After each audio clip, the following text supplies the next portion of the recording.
this is Trump's party and he's here to stay. How do you feel about Trump? That battle has now been decided. The recent backlash regarding all things Elon and DOGE, oh, we didn't elect this guy. And I was like, you didn't elect... We didn't elect the Consumer Financial Protection Bureau either. Yeah.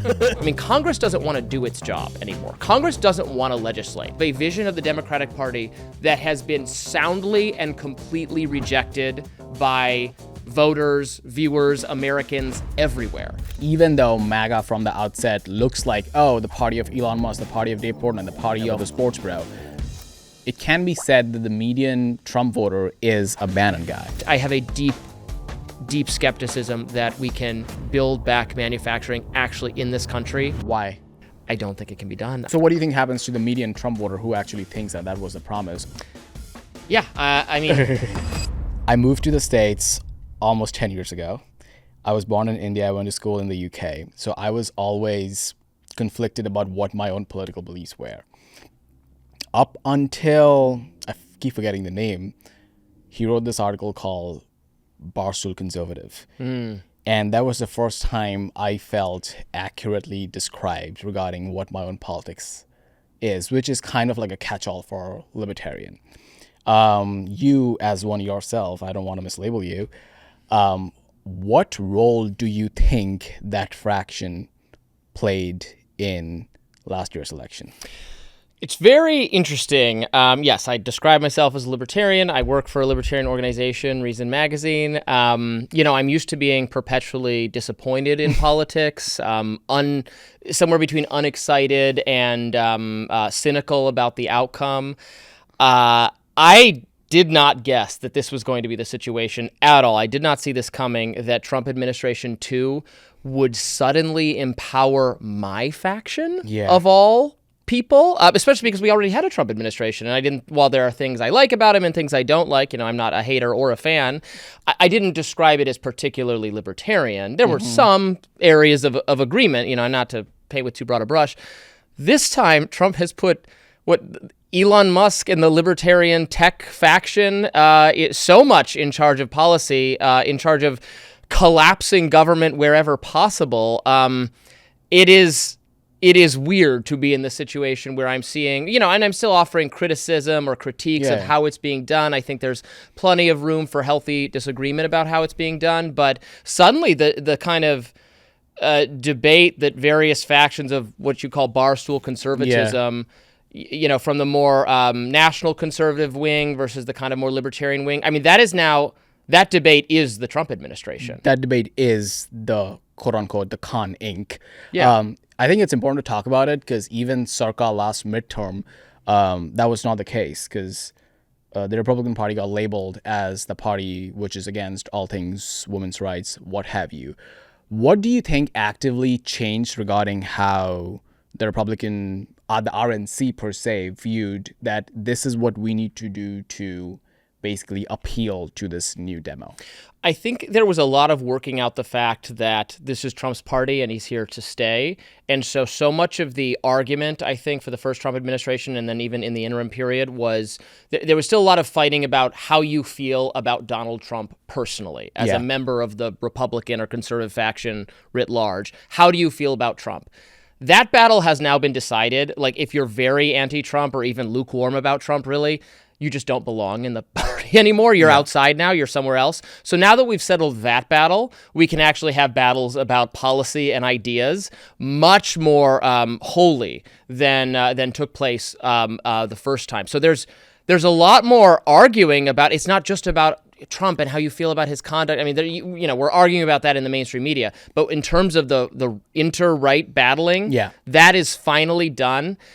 And there's something a bit liberating about that. So now we can actually argue about what is the ideal level of immigration. What is, how are we for building big companies? Are we for punishing them with antitrust? These sort of inter-Republican fights, or how conservative is our cultural social policy going to be? How upset are social conservatives going to be about the trajectory of the party? What is the foreign policy? It's, there's a vast room for actual difference and debate, more so, I think, than in really, frankly, Democratic or liberal circles Let's talk about that debate, because as of now, that Venn diagram looks like the Bannon right, let's call it, and then there's the tech bro right. Yes. The only overlap and pushback, if you disagree, is the only overlap is on being anti-woke, being pro-free speech, and just saying fuck the left. Yeah, I mean, I think there's some foreign policy overlap. Anti-war. Like I have disagreements with the Bannon faction, but on foreign policy, there's a lot of agreement. What's your disagreement with the Bannon faction? I mean, I'm for high-skilled immigration. Certainly, I'm for more immigration than most people on the right. I recognize that I am, as a libertarian, generally out of step with that. I'm fine with more border security, policing to make sure we don't have violent criminals, or that we have people who are taking more from welfare than they're putting in. But broadly speaking, I want to have all the smart, wealthy people leave the rest of the country and come here, or leave the rest of the world and come here. If you had to strawman the Bannon case for immigration, what would you say? If I had to strawman it, I would say that, look, to have a pool of labor under specifically some of these visas where they're not the constraints on American labor in terms of minimum wage or whatever regulation, and now you have this other pool of labor that is more attractive to employers because it doesn't have to battle with those things. Mm-hmm. How is that fair for the American worker? I understand that. Now, I would fix that by relaxing a lot of those policies that make American labor less attractive versus foreign labor. But in the reality we're in, I guess I can understand. People feeling, well, it's not fair that they can bring these people in and, not follow these other policies. Yeah, I think I'm actually really glad that argument was kind of fleshed out in the open during the whole December 25th, I think, the immigration debate, which is kind of weird to go through as an immigrant as well.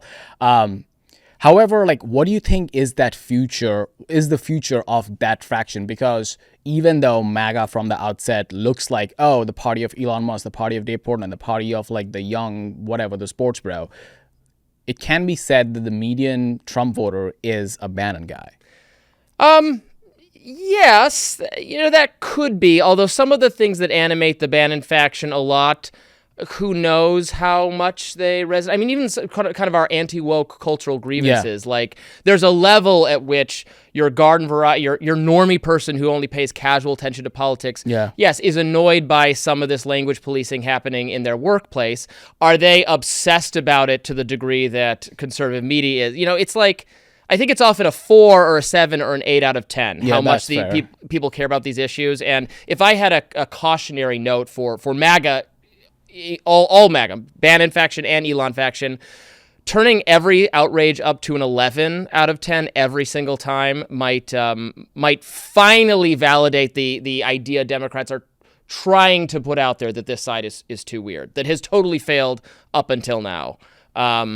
Go 7 out of 10 on things is my advice. Speaking of going 11 out of 10, the recent backlash regarding all things Elon and DOGE.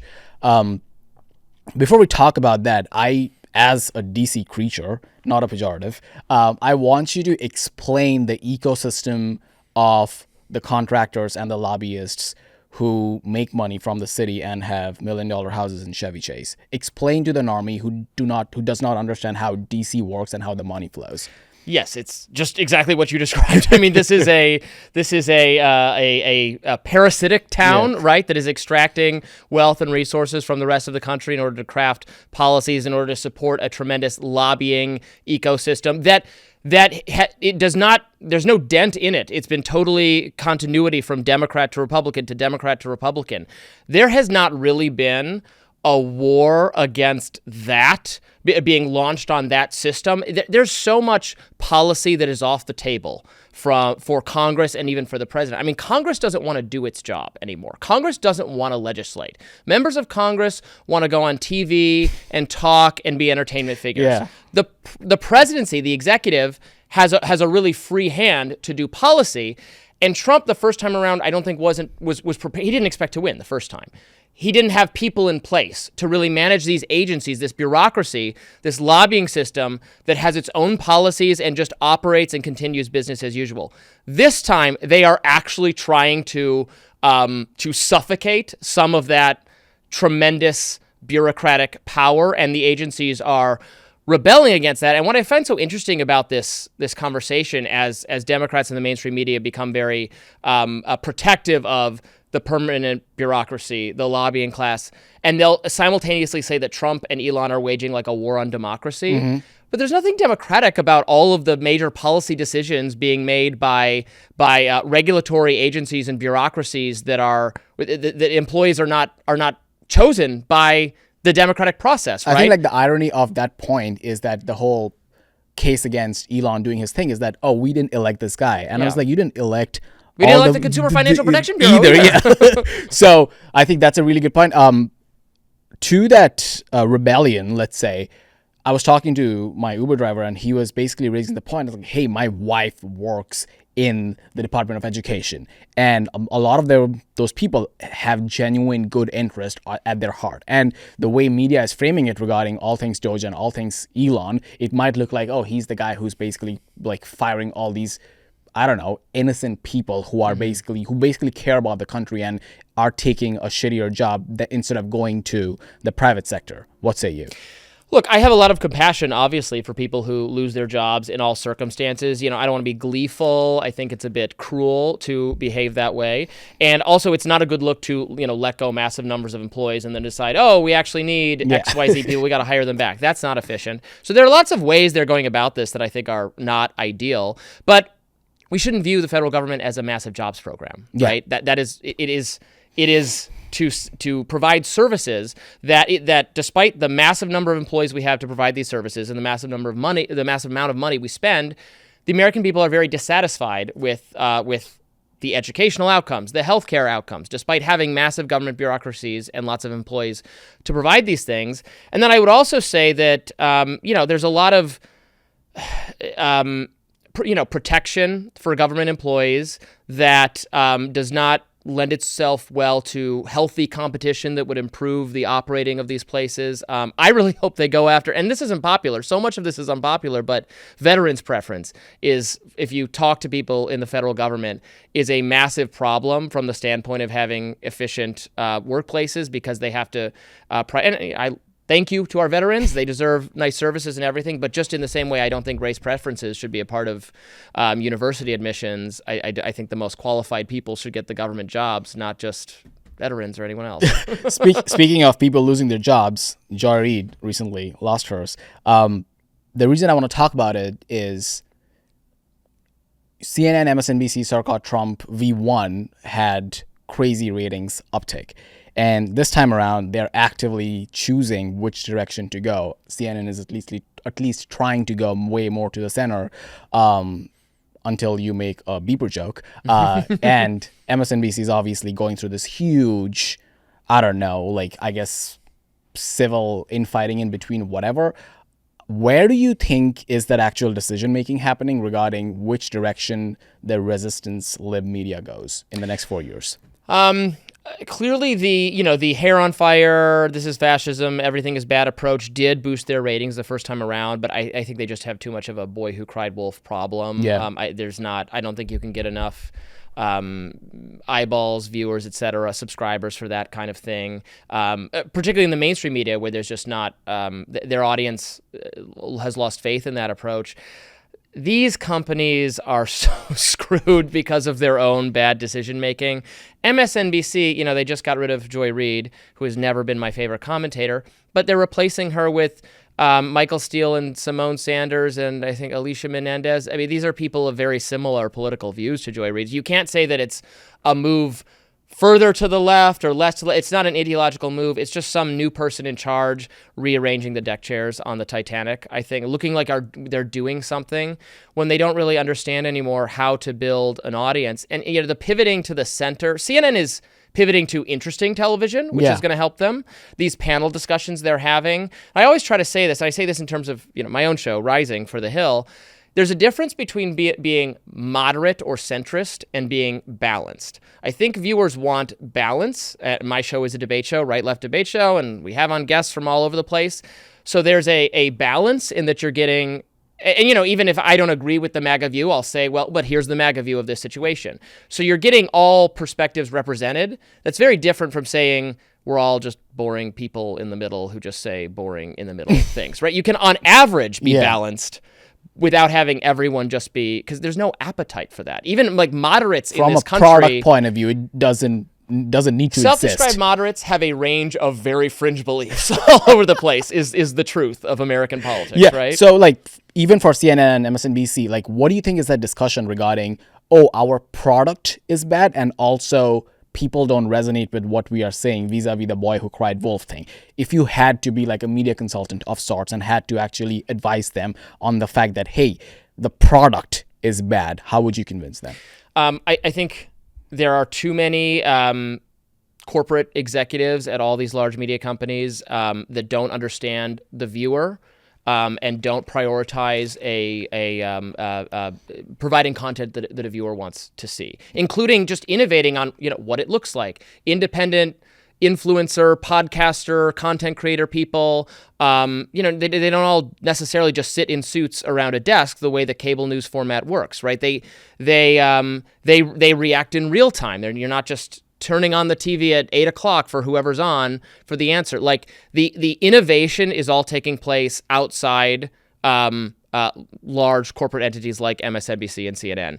And I think it's just too hard for them to pivot and too hard for them to capture where the energy is now. That's like on a business level without even getting into the ideology of it, that they just don't understand populist energy. They don't understand that. I mean, they're still, if we're literally talking about MSNBC, their commentators are so beholden to the Biden administration because they came from the Biden administration. It's a revolving door. And they feel defensive of a party, of a vision of the Democratic Party that has been soundly and completely rejected by voters, viewers, Americans everywhere. And it's hard for them to make content for people who feel that way, even though most Americans, even self-described Democratic Americans, feel that way, but they're complicit in the bad decisions of Biden, so they can't admit that. I want to come back to the ideology, but staying on the podcast election aspect of it, you were part of one. We just had this huge election, arguably decided by Trump's and Alex Berzowitz's active decision 100%. to lean this way. I want to explore that from like a Marshall McLuhan lens. Medium is the message. I think like the wrong lesson from that is, oh, what's the difference? That's on TV. Let's take that and put it on podcast, and it's the same thing. As it turns out, when Kamala did try doing that and went on Charlemagne and Call Her Daddy, she herself did not change. She wasn't like chill. What's your read on the whole podcast election play out and how the liberals, ironically, because they're supposed to be good at media, did not catch up to it? I mean, if you're a political figure, you should do the kind of media that plays to your strengths. Donald Trump is a meme machine. Yeah. He's a content creator. Yes. Yeah. At the end of the day, yeah. He is tailor-made for, I mean, he's, the most successful media figure Also, of all yeah. time. So he can succeed in a range of environments. But a 3-hour where he just says stuff, Yeah. and you capture little clips of it, and you leave pictures of his face are hilarious, is ideal for him. Where someone like JD Vance is very good at the kind of more textbook combative mainstream media interview. So they used him correctly to do those, where he creates great content for having fights with Margaret Brennan on CBS. That's the environment he succeeds in, so they have him do that. They have Trump do these long, 3-hour pocket where he might talk about anything, and you can listen to it, and he's fun to listen to. What the reality of Kamala Harris is that because she did nothing about her selection as the candidate was ground up. The only time she actually ran and sought for, through the process where voters would decide in the previous election, she didn't do well at all. So she is not set up to succeed really in any media landscape. I think she's just not, don't mean to be so hard to her, but she was not, she couldn't stand up to the 3-hour interviews. Certainly. It didn't create compelling content. Nobody wanted to watch it. You know what stood out to me? Like sometimes I like to give people the benefit of the doubt, and Joy Reid, maybe she's like a product of the whole machine. It's one thing to be partisan, and it's another thing to be delusional. Yes. She once said that Kamala ran a flawless campaign. You're objectively bad at your job as a journalist if you think she did that, no matter who you want to vote for. Yes. She said the campaign was flawless because even Queen Latifah was a part of it. I'm like, I don't know. Queen Latifah is a terrific actress, but this whole idea, if we get more celebrities on our side, is one of the most discredited ideas at this point of all. Joy Reid actually shared on Blue Sky yesterday that in response to the idea of Elon or Trump, being the king of America, that, we should listen to that Lord of the Rings movie. Gondor has no king. Gondor needs no king. Of course, Lord of the Rings is like one of the most famous properties for having, there's a king at the end and it's a good king. It is certainly not a text that is against the idea of a monarchy. What do you think Maybe you should finish the movie, lady. What do you think that disconnect is, though? Like, because, I don't know, like, from an insider baseball point of view, it's so easy to say that, oh, look at those people, how disconnected they are. But when you want to talk to these people, it's so obvious that they are so out of touch. And the reason it's important to talk about it is it's your job to know what America is thinking and talking about. Do you think that they don't get it, or do you think they are so inside that game that they refuse to admit the truth? I mean, part of it is the format. It's important to learn from your viewers. I've learned so much from the people who watch Rising. I read their comments. They message me. They harass me in airports when they see me. And it's great. I love it. People watch the show. People talk to me about what they like about it. They like the actual debate, the actual conversation. If you're just on TV, you're a little bit, and your audience is just getting to be older people who just have the TV on anyway. It's one-dimensional, You're not getting as much feedback. Like YouTube being my format, I need every video to hook you in again. You just don't leave YouTube on and have the next one come up. It's got to be recommended to people. So that encourages us to think very audience focused, to be viewer focused, and there can be issues with that, but I think it's largely a benefit. You as a talent need to be so malleable to the format, and I think you've said that you are actually more comfortable writing. And you talk to me about that journey. Like, let's get into the journalism evolution of your come up. Yeah, I never saw myself as a video commentator. I thought I was very good at it, or I was never someone who Were you a theater kid? No, I was not a theater kid. People think I was a theater kid. Many such cases, Absolutely not a theater kid. Did not like to give a presentation in front of the classroom. I wouldn't say I was like a shy person, but I was not a public speaker, outgoing. Like, that stressed me out. Even giving a presentation in front of a small number of people, that stressed me out. The first couple times I went on TV, and the way it happens in cable news is you write something that does well, and then they want to CNN, bring you on, Fox brings you on to talk about it, and if you do a good enough job, then they bring you on as anytime that subject whatever, comes up, and then you clear that mark, and then it's like, we're just going to have Robby on every other week.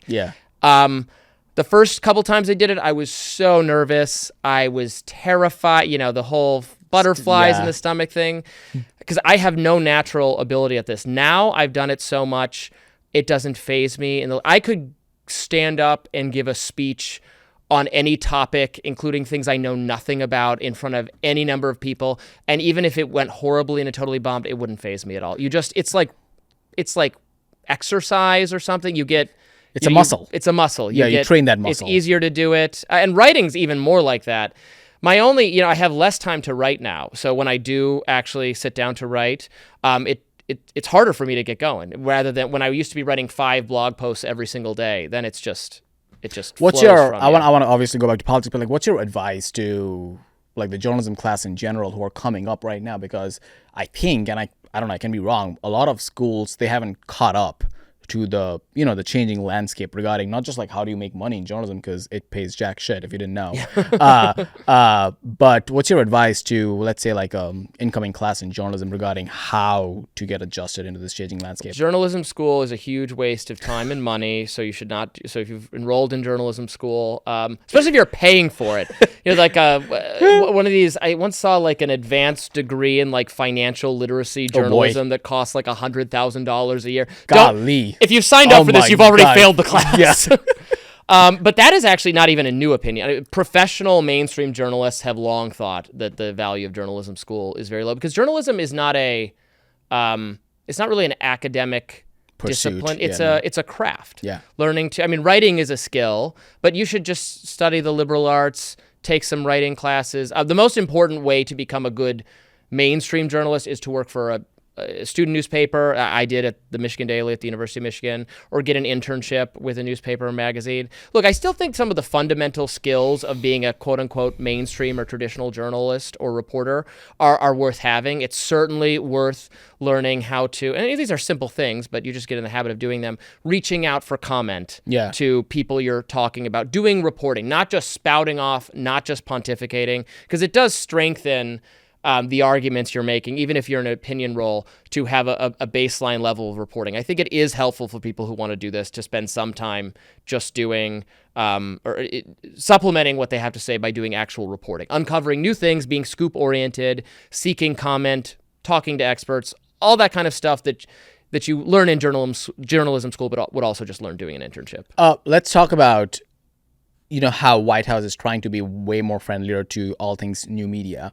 And I don't want to question their intention, but someone might say that they're doing that because they realized how much that was consequential to them being in the White House in the first place. They have 2 new seats, I think 2, to basically new media in the White House.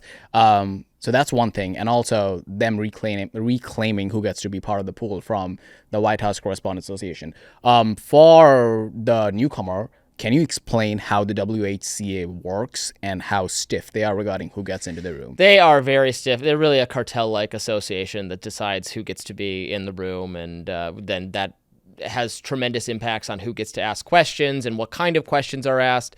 So I think it is good to break their power. Yeah.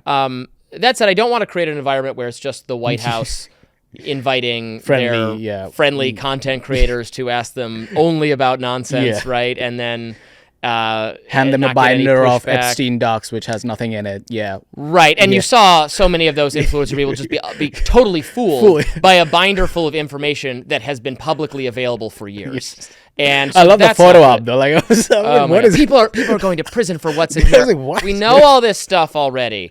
So that is not. We need both. It's both good to have new kinds of new environments for content creation, fresh people getting in there asking different questions, because I do always get kind of annoyed when like the same question or variants of the same questions comes up over and over again, because the reporter for CNN and the reporter for the Associated Press and the reporter for whatever other mainstream institution, they all want to be on video asking that tough, hard-hitting question.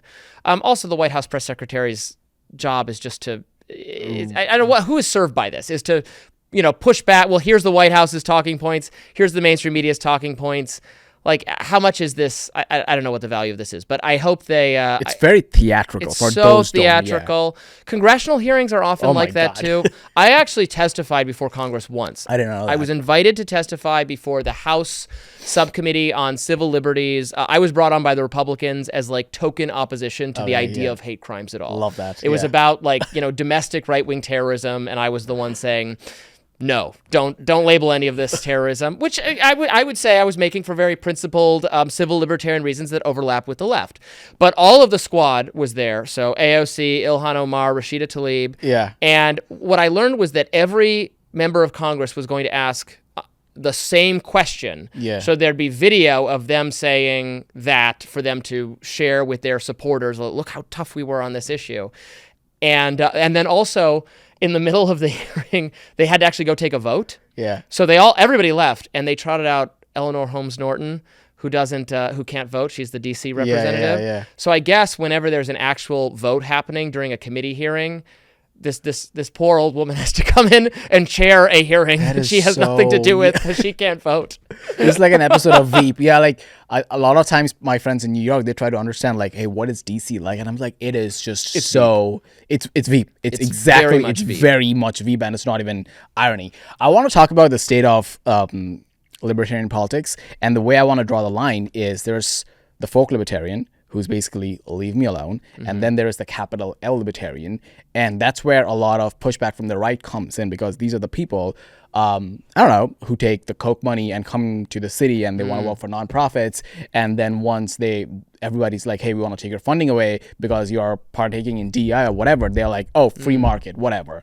And that has been the pushback against that cohort of libertarian people coming into DC. Mm-hmm. Is that a fair way of painting that? I don't know if it's entirely fair. I mean, I should, disclose I work full-time for Reason Magazine that has received money from the Kochs over the years. I have no idea how much or whether or not, like, it has had zero impact on anything I've had to do. I think people often imagine that if you have donors or donors in the nonprofit space or advertisers in the corporate space, that there's like, well, they're, bought by their donors or they're bought by their advertisers. For the donors, it's usually, well, people might just give money to this cause because they agree with me. Like I'd be saying everything I say anyway. If you agree with it and you want to give money to it, great. And then the advertisers, I've never ever been pressured because of some advertiser. That no one has ever put any of these limits on me. Whereas sometimes I do feel very pressured to live up to the expectations of my viewers and readers. Yeah, so it can work that way. And this happens in independent media as well. Content creator people. Because we have very precise feedback. If you ran, I've used this analogy before, but if you owned a newspaper, 40 years ago, how would you even know? Who's your most popular columnist? What's your most popular feature? No feedback. You'd have to run maybe a response contest or something, and you'd find out the crossword's the most popular thing. You wouldn't have known. Now, I know we get granular data. We know how many seconds you spend watching this or this.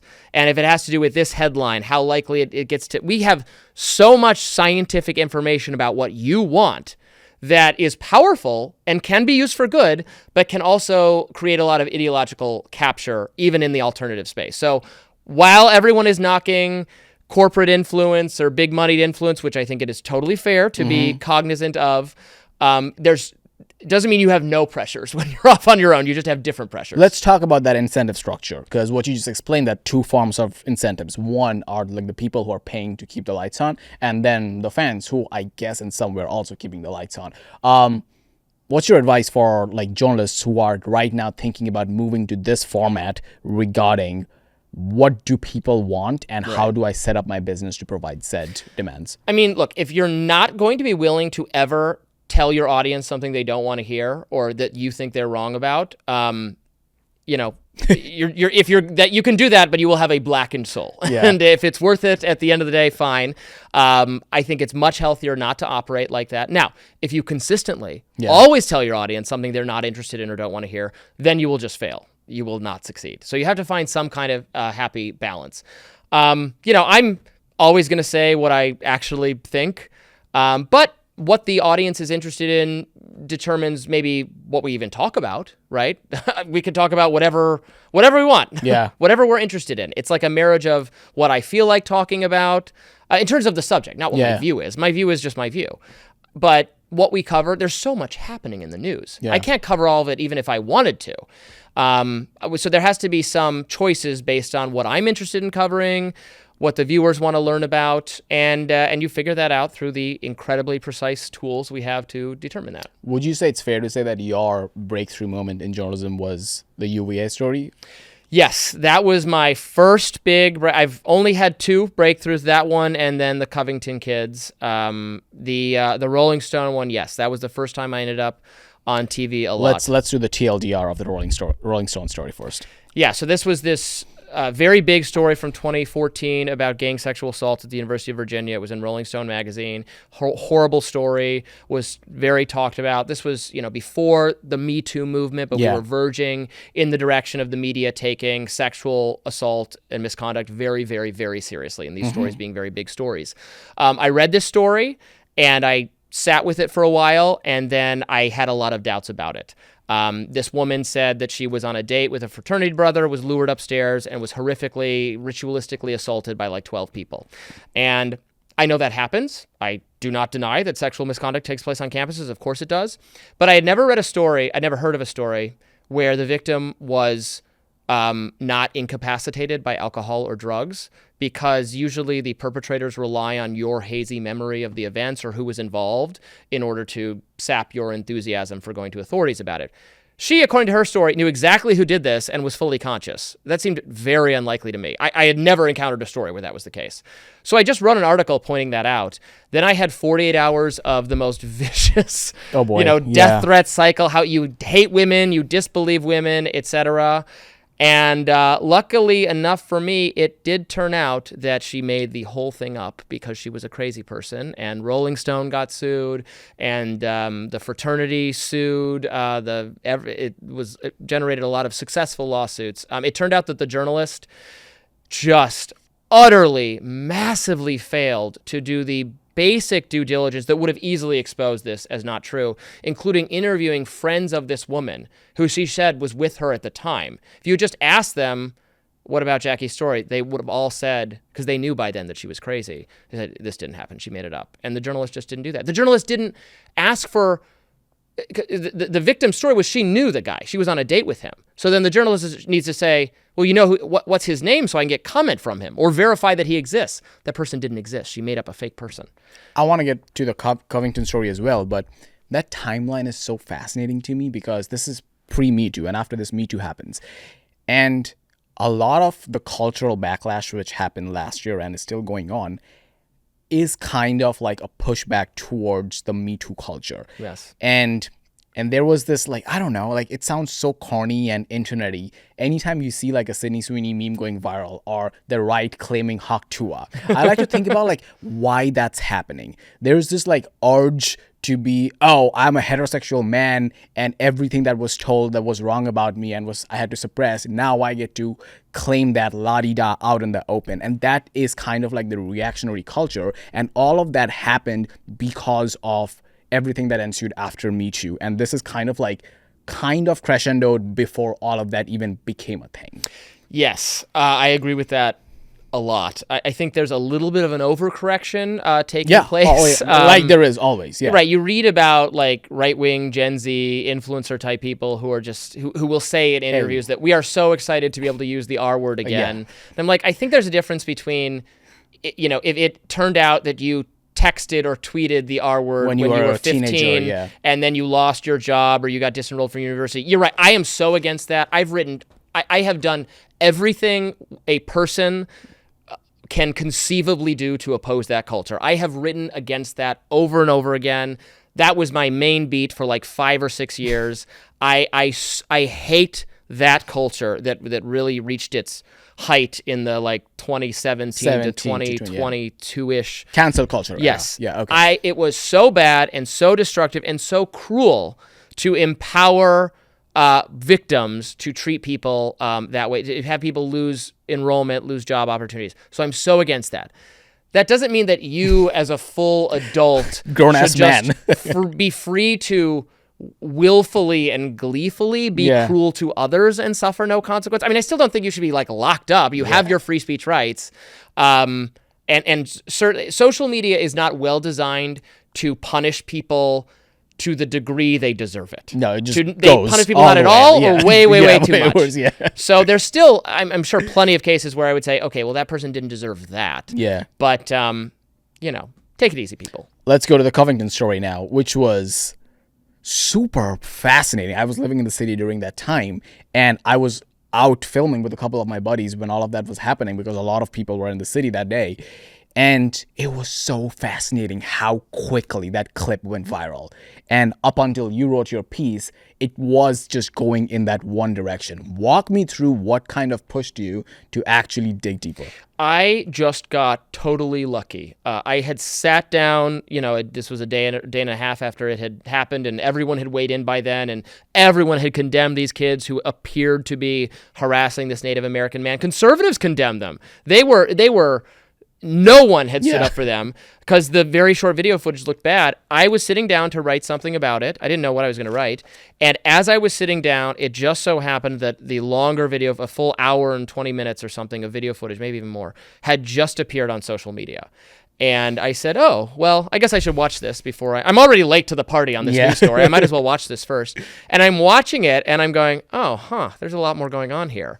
And I'm just like, my meter for like how it's been a while. Let's give some context, like picture by picture. Let's see what happens. Yeah. So, you know, the video footage again appeared to show this group of MAGA hat wearing conservative Catholic school boys on the steps of the Lincoln Memorial harassing this elderly Native American man. And they are the avatar of evil, racist, white conservatism in the Trump era.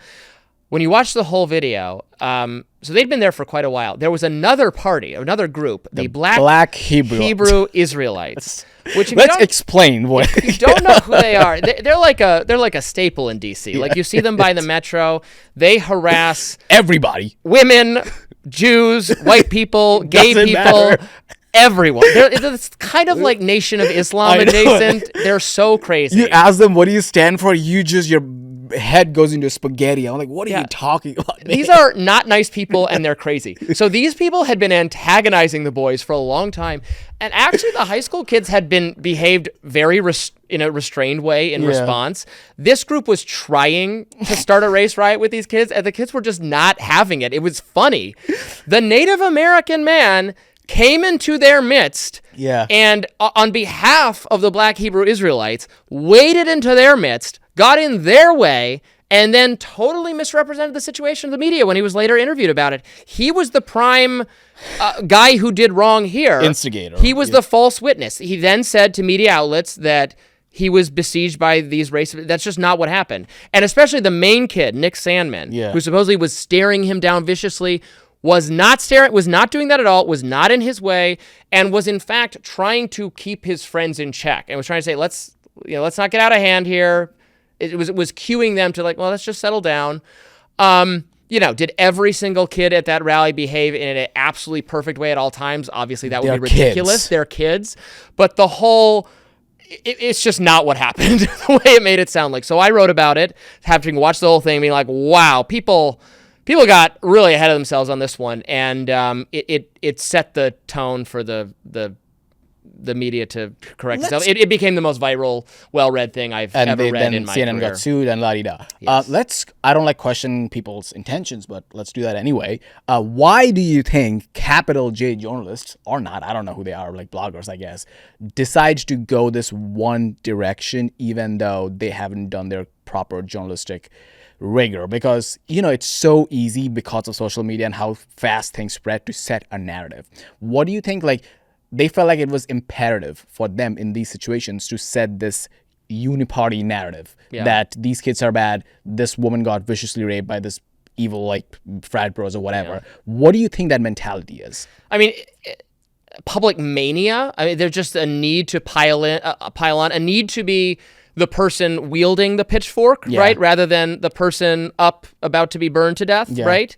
That is a very powerful human impulse. That's not even unique to journalism, to be part of the mob rather than its victim, and to work yourself into such a frenzy. And social media, which has downsides and positives, one of the downsides is it was just perfectly geared, especially the way Twitter used to be and the kinds of people on it. It just used to be perfectly designed to engineer mob-like mentality where you have adults screaming about how they want these kids publicly, they're kids. I mean, it's just, you want their lives totally destroyed over this. It's so weird as you, an adult, to be so worked up. Also, the misleading nature of the video footage. We all got to train ourselves, especially as AI generated stuff is about to make this even more difficult, to be skeptical. Take a breath. Yeah. Is there missing context here? How will this change your perception? The human brain is very infallible. We remember and recall things in ways that are favorable to us.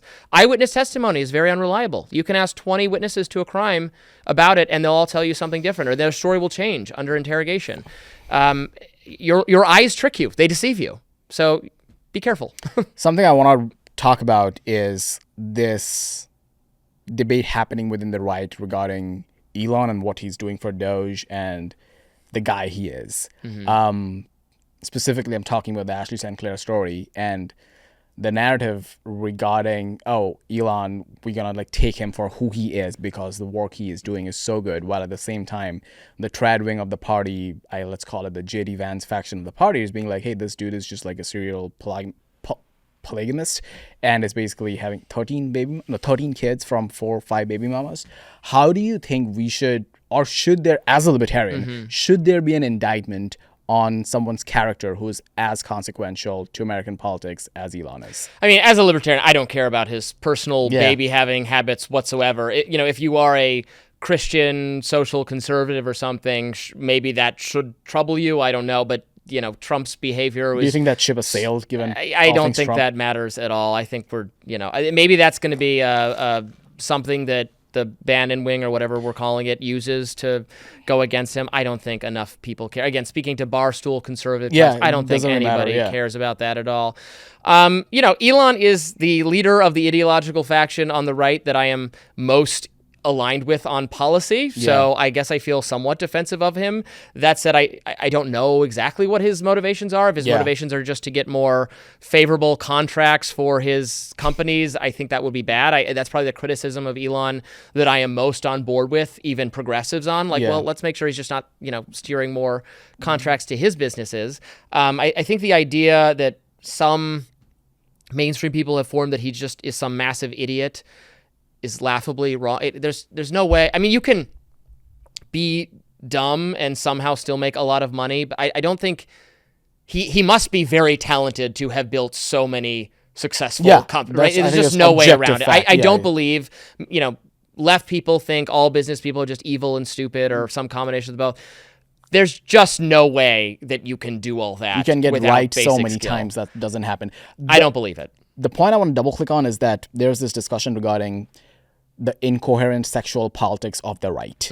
Because the party which stood for all things family values, Nancy Reagan type shit, is now basically lauding someone like, I don't know, Elon or, I don't know, Dave Portnoy, who's like the new Hugh Hefner of the conservative right. Where do you think that debate's going to end up?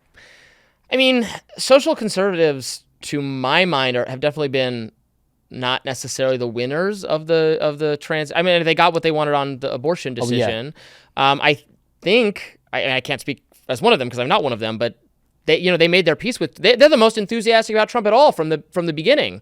So clearly they don't care enough about, or they think, well, even if the message is imperfect or the messenger is imperfect, we like the policy results we're getting.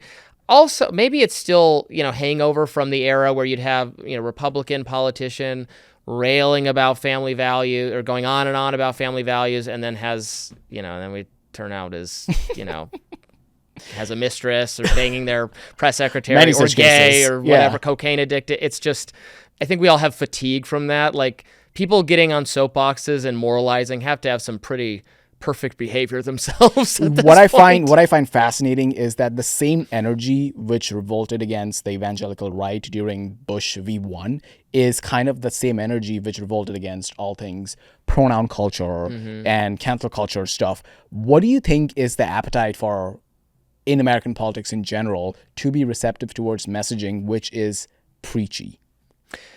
I think it's low. I mean, this is speaking to my own ideology, but this is why we're a kind of libertarian country in some ways. We do like generally to leave people alone. There's an individualist mindset that has always been part of America that's like, don't tell me how to raise my kids. Don't tell me. And that frustration cuts against both of those things. Cuts against the moralizing and the telling people how their lives ought to be run or that they have some moral issue.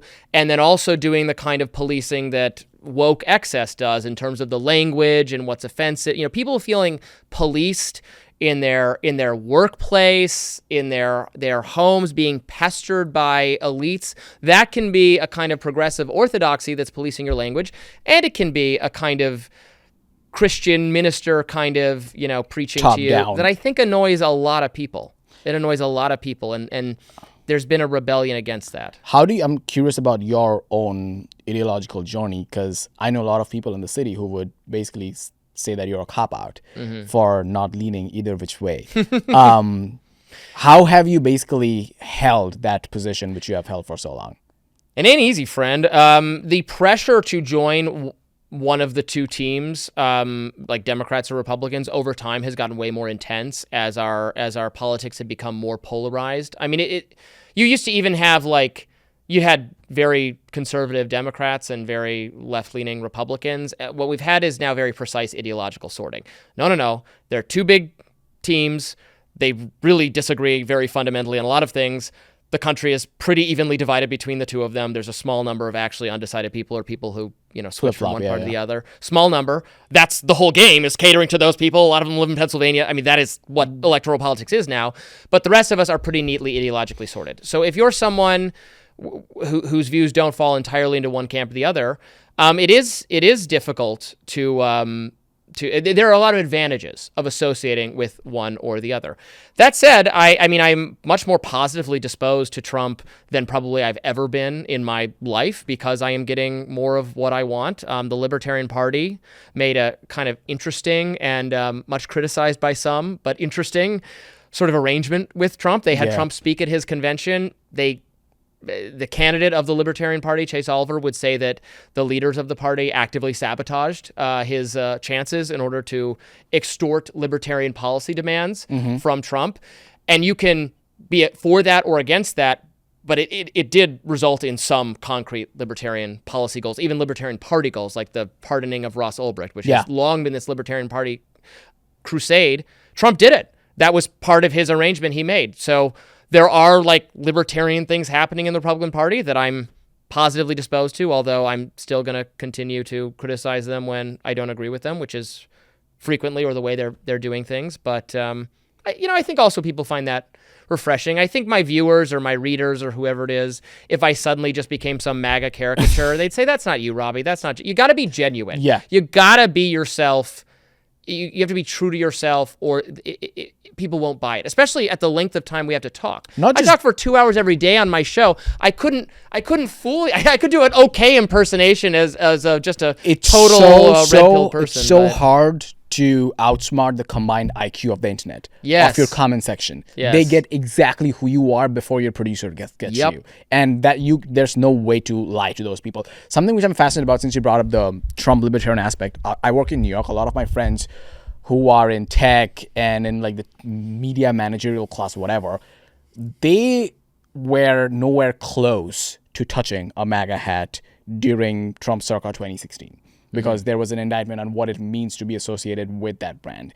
However, this time around, because of, I don't know, people like Mark Andreessen, Zuckerberg, Elon coming way more into the fold, it became a lot more, I don't want to say vanilla, or just like less risque to associate yourself with that brand. How calculated do you think that whole approach was to make sure that MAGA was a way bigger tent and a coalition than it was in 2016? I think it's entirely calculated, but I think it is the correct calculus on the part of the people who are making that, who have made the decision to come aboard or at least be less hostile to Trump. And I think this is probably the most important phenomenon that has occurred in the last however many years, is the leaders of all tech companies becoming either extremely pro-Trump, like in the case of Elon, or at least friendly enough with him. Jeff Bezos, Mark Zuckerberg, Tim Cook, everybody. So many of them at the inauguration. Sam Altman, OpenAI guy, he gives money to the inaugural fund. Question: what is an inaugural fund? Why does a president need an inaugural? What is that? He already won it. What is the money going for? I work in politics. I still don't know what an inaugural fund is. I think it was to buy the nice little swords that they waved when they cut the cake, and they that costs $1 million. I don't know. Maybe they gave some money to charity. I have no idea what they do with it. I do not. No one can answer me what an inaugural fund is. I mean, you got to rent out the venue. The Gaylord. It's expensive. Yeah. Oh my God. It's expensive. You had to rent out. It was the coldest day ever. You had to rent transportation. City, I was still, because my studio is so close to where one of the parties was, I couldn't park anywhere near my studio. So I took I have my own electric scooter that I ride everywhere when I can. I love those things. I've only been hit by a car like 5 times. But it was the cold. I'm like, it's 10 minutes for me to ride it. I'm riding like, I'm actually going to die. I'm not going to make it. I'm going to die. Anyway, Sam Altman, he gets a letter from Elizabeth Warren harassing him over having made this donation. And he says, I don't remember being harassed when I gave money to Democrats. And that is the story. All of these tech leaders tried to play nice with Democrats, tried to get along with tried to go that direction. And they found, this is my view, it's very ideological, libertarian. I think they found there is no appeasing the Elizabeth Warrens of the world, the progressive movement, and facets of the Republican movement, especially when tech was hostile to conservatives. Then that gave a lot of oxygen to the Josh Hawley, JD Vance, antitrust people who are willing to, and I, cards on the table, thought this was a disastrous policy mistake, but were very willing to join with Elizabeth Warren and Bernie Sanders and others to aggressively regulate these companies out of existence. The tech world realized, That's what's going to happen to us. Now we're going to be nice to Republicans. We're going to sap their enthusiasm for breaking up these companies, and we're going to be at war with the progressive regulatory wing of the Democratic Party. That was a solid business strategy. What do you think happens to that Lena Khan energy in DC now that everybody who was so rah-rah about antitrust and breaking up these companies are basically part of the party? Right. They're the big losers in this election, which I'm glad about. And I am not used to being excited. I feel weird being part of the winning faction, but Lena Khan is someone who's appreciated by a lot of the antitrust NatCon right. Josh Hawley right, yeah. Right, they like all that kind of stuff, and they're still going to be making that argument. But let's quickly strawman that argument. There. Let's quickly strawman that argument before it goes away forever. The argument for doing it is, again, I'm really against it, but that just bigger and bigger companies buying up their competitors is going to result in eventually a marketplace that is not good for innovation. That these are operating like public utilities or the public space, so then it is appropriate for the government to have some kind of guardrail, just like the phone company can't block your number or something and make ideological choices. Well, that's what people on the right will say. Well, shouldn't there be the same kind of constraints on these companies that wanted to discriminate against conservatives?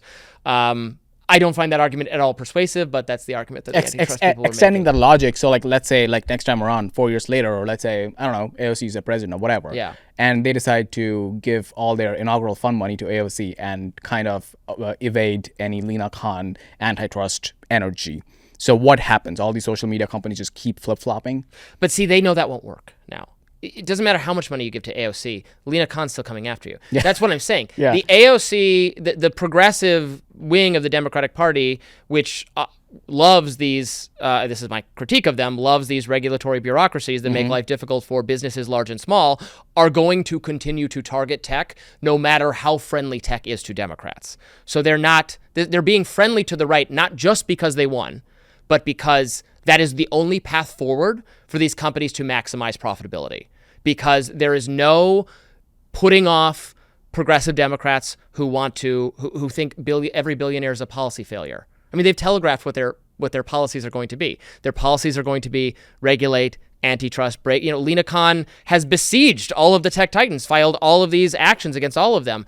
I think they know, as I talked about, just a minute ago, our polarization makes the stakes very clear. This is what this team believes. This is what this team believes. If you're a large tech company that wants to expand and innovate, your place is the Republican Party. I think that's just reality. It's so fascinating, because I remember the time in journalism in DC specifically, and I'm sure you do as well, as someone who used to write in that time for a living, how Facebook changed their algorithm overnight, and that basically businesses Yep. I was working at the Caller back in the day. My friends were at Examiner. IJR went out overnight. Yes. Can you just walk people through what that timeline was and how different it is now? Yes. Throughout the 20 teens, 2010 to 2020, Facebook was the most important platform for the distribution of news content. Referral clicks. Yes, right. Yeah. You would post a link with the actual link on Facebook. You would see multiple of your friends share it. There'd be whole conversations and comments, and that would actually drive traffic back to the site, which is advertisers, revenue, etc. This was the most important source of traffic for not just alternative conservative news, but alternative conservative news made a killing off this. Yeah. But also mainstream news too. BuzzFeed, yeah. Everybody was making a killing on this. And then Mark Zuckerberg got yelled at too much, and one day woke up and said, I'm sick of people saying I'm what's wrong with everything, that news is breaking, whatever, it's done, I'm shutting it off. He shut it off, and he killed a lot of independent conservative companies, a lot of Upworthy style, but it hit everyone who was relying on Facebook. It reduced traffic for the mainstream media tremendously as well. It was like this was a circular firing squad, nuclear winter for media writ large. That came into being. There were a couple tweaks. I think there was one in 2019, and then by 2020 it was done. Like, I used to write, an article for Reason magazine that would get 100,000 views in in a couple hours. Most of it, 50% of it, at least from Facebook, is now Facebook would drive less than like 1,000 views, if that. Nothing. I don't even post things to Facebook. I don't even know what Facebook is anymore. Yeah, Facebook is this it's a boomer weird graveyard. AI I don't even see, because the argument for doing this, according to Zuckerberg, was so that you would see content from friends and family more rather than news. But I don't even see, when I do browse Facebook, it's all like quasi AI generated entertainment info, or just like Ads. Member Lord of the Rings, because I love the Lord of the Rings. Like, it's, do you know what I mean? Yeah, or yeah. member Star Wars, or like member things 2 years you like. ago, 3 like years it knows ago. what I like, Yeah. to be clear. But it is doesn't showing give me, you like actual stuff you want to engage with. I mean, I guess I do want to engage with it, but it's just not. It's not giving me my friends and family or news. It's giving me. It just remembers clips of The Sopranos. The archetype of who Robby was in college. Yeah. And sometimes like spits out, oh, a Lord of the Rings. Yeah, it's totally useless as a platform. Now, Zuckerberg seems to have recognized that. He said that recently. Yeah.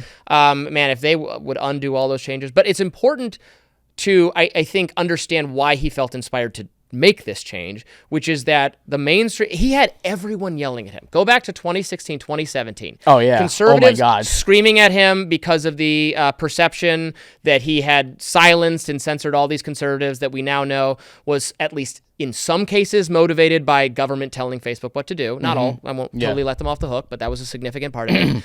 And then he also had every mainstream news outlet saying that Donald Trump is president because Mark Zuckerberg allowed Russian disinformation on that idea, which, by the way, is very inaccurate and is just has aged poorly as we have understood how imprecise the targeting of the Russian ads and bots and things. It was a drop in the bucket.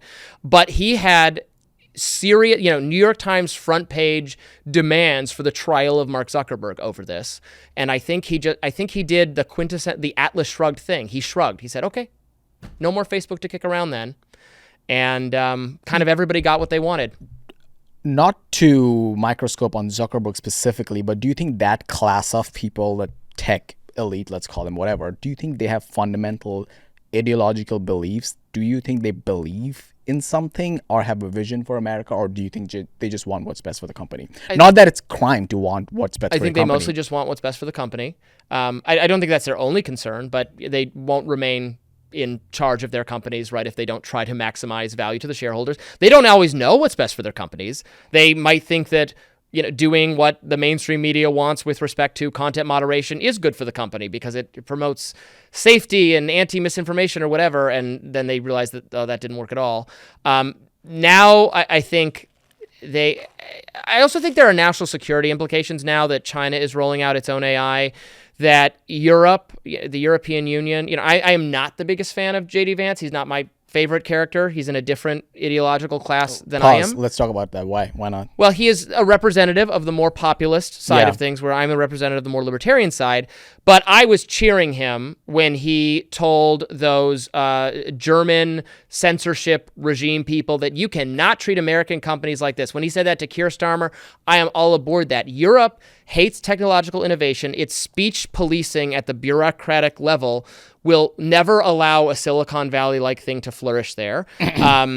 We have authoritarians in Brazil and India and Russia and China and just America. America is the only place where we have the First Amendment and the ability for the government bureaucrats to regulate these companies is thwarted to some degree by the really robust protections we have for speech, because speech is a significant, not everything, but speech is a significant component of what these tech companies do.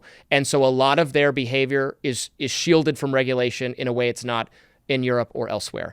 And I say that's a good thing, because the way we are going to maintain U.S. hegemony is to have a powerful economy driven by tech innovation, and that is how we don't want to have to defeat China in like an actual military conflict. We want to have unparalleled economic growth that will, I think, largely be driven by our tech. I want to get back to the JD Vance aspect of it, but something which I personally faced. I went to school in the UK. I had a job in London, and I was trying to get a production company off the board, and the easiest way for me to summarize the difference in entrepreneurial energy and how people perceive that regarding either sides of the pond is if you tell someone in the UK that, hey, I'm going to the moon, they're going to say, hey, are you stupid? Like, what the fuck are you doing? If you tell someone here that I'm going to the moon, they're like, hey, can I invest in the rocket? Can you bring something back? So, and it's really hard for me to explain that if you actually haven't faced actual roadblocks in terms of starting your own company and getting shit off the ground in outside America. So 100% double click on that. I want to talk about that JD Vance aspect of it because a couple of days ago, a poll came out where most of the Republican Party is sort of in alignment that he can potentially be someone who can take Trump's throne after the 4 years. Certainly. What say you? I think he is certainly the most likely inheritor of the throne. I think something pretty dramatic and unusual would have to happen for that to not be the case, although it could happen. Mike Pence was probably going to be the inheritor of the Donald Trump throne until all that went down. But and I should say, he's interesting because while he does have these populist policies, he's more friendly to what I call the other faction of the Republican Party. He does come from the tech world as well. Yeah. He has good relations with tech people. The teal world, He's the teal world, which is a lot about, which overlaps with a lot of the libertarian tech right. So I don't know. I've never met him. I don't know exactly where his thinking is along all these lines. Maybe he's trying to straddle both. Maybe he will end up give him being so much credit. a happy marriage of these two, and maybe that does make him the best person to inherit the mantle, maybe. I used to go to conferences when he was talking about all things hillbilly elegy, and like he represented the NatCon energy. However, like when he was under the microscope during last year, and he realized that, people really hate when I talk about all this like cat mom, woman should stay at home type stuff. And then he stuck to what he does best, which is like talk about policy and headbutt with the other side. And right now, I think he is in a perfect position. I do too. My biggest worry with him, though, is so much of where he comes from and what he talks about is about the need to rebuild the manufacturing here, which I just think is such a doomed project. Why? I don't think it can be done. I don't think we will ever I wish this was otherwise. I don't think we will ever relax the environmental or labor regulations enough to make it profitable to do things without just giving tons of money, like the CHIPS Act, and how many plants are actually, how many manufacturing facilities are actually opening up. Even in that bill, there's all this onerous kind of DEI stuff you're supposed to do in order to get the money. The way we do that seems it just seems unlikely to me. We're going to be, now that doesn't mean we should have all of our manufacturing outsourced to China or spheres where China could put a dent in us if they decided to like attack Taiwan or something. But we need to find then other partners throughout the globe who want to build factories there, who want to partner with America, who want to share our values, who want to, profit from the mutual exchange of economic resources, the way trade works. I have a deep skepticism that we can build back manufacturing actually in this country and make it economically profitable to do so without just some utterly ludicrous subsidy regime that it would be corporate welfare. So what do you think happens to the median Trump voter who actually thinks that was the promise of both Trump circa 2016 and last year? Yeah, I mean, I'm lucky I'm not the candidate to talk to them because that was a promise. Look, we could relax a lot of environmental restrictions. We could change labor policy to make it easier to hire and fire people and pay them less, but nobody wants that either. So it's just not going to happen. So I think it's important to be honest with people now you can say that lots of other jobs will be available, that we're just going to have a broadly deregulating the economy will make it easier for people to start businesses and do more hiring, and we're gonna end Consumer Financial Protection Bureau type stuff that, in my view, although certainly not the view of a progressive, but in my view, just causes businesses to be annoyed and pass costs on to consumers and hire fewer people and do less interesting things because they have Elizabeth Warren breathing down their neck. I think all of that will be good for workers. But you got to make that case. Last question. What do you think is the future of classical liberalism in America? As of now, obviously, like you said, 50% of the country is right and the rest is left, and everything is so populist. What do you think classical liberalism, which is something which I was passionate about when I was in school, what is the future of that ideology? I think classical liberalism still matters a great deal because of what I was going back to say about the First Amendment. It's such a quintessential classical liberal view that, I mean, that is what, that reflects the invention of classical liberalism, that the king, the priesthood, the local authorities cannot jail you for saying something that is dissenting or contrarian or whatever it is. That is the, and as I was saying a minute ago, that actually is our distinguishing value at this moment from the rest of the world, from Europe, from the creators of the Enlightenment in this mindset. I've never felt more patriotic, more waving a flag than when I'm watching the CBS interview with these German speech regulators talking about, oh yeah, we're gonna go knock on people's doors. Oh my God, and that arrest was them for bonk. Wasn't It that was so horrifying? obvious. I'm like, did you just admit that? Right. Like that was like to CBS, an American broadcast company. Like, and they're bragging and they're Yeah. boastful, and and she's kind of She's sitting there like, like, oh, I wish we could do that here. Yeah, I don't know what I she don't know was if thinking. that's what she was thinking. That was what That was her honest to expression God. led I me. have never felt. I was like, oh my Yes. God, like this is actually real. People make fun of Germans for like exactly this stuff, and they boast about it. Yes, classical liberalism, to the extent it's codified into our Constitution with respect to the First Amendment, is what protects us from becoming that. And I'm glad that the First Amendment is rigorously protected. The Supreme Court has expanded the understanding of it, if anything else. And so, You know what pisses me off though? So many Americans don't know that. Oh, they don't at all. They don't They appreciate it take it for whatsoever. granted. They take that whole thesis for granted. And as an immigrant, that is one of the things I was like, please travel for once and realize how Yes. different it is. Yes. And this is unique in American, I don't know, like Constitution and how people behave and how media works and how what politicians can say. The fact that you can burn a flag can happen because of this thing. And this thing results in us being really raucous and really in each other's faces. And we have, so much incivility and so much, we really disagree and we really argue about it. And that can have downsides, but also that is the health of our country, Yeah. that we disagree and we're going to fight about it and we're going to argue about it. Your ability to disagree is under a certain amount of constraints, even in Europe. And then it's under a tremendous amount of constraint in China, Russia, Brazil, India, places like that. Here, their ability to stop you from speaking up, to just stop you from doing things is constrained. And that's the First Amendment, that's classical liberalism, that's our Constitution.